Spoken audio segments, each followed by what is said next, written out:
Narito ang Veritas News Alert nationwide. Pero ang Tiniyak ng Pontifical Swiss Guard na handa silang ipagtanggol ang kanyang kabanalan Francisco sa banta ng paglusob ng Islamic State of Iraq and Syria militants sa Roma. Ayon kay Lord, patawad ko. Na siyang nangangalaga sa seguridad ng Santo Papa. Handa ang kanilang hanay sa anumang banta at ang pagtiyak sa kaligtasan ni Pope Francis. Base sa inilabas na video ng ISIS, balak ng mga rebelde na makubkub ang Roma. Dahil dito agad namang ipinag-utos ni Graf ang maigting na pagbabantay at pagmomonitor sa paligid ng Roma.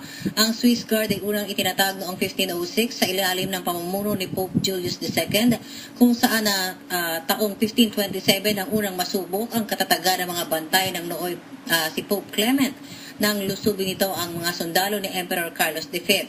Sa nasabing labanan, nasawi ang 147 Swiss Guard habang nailigtas sa tiyak na kapahamakan si Pope Clement.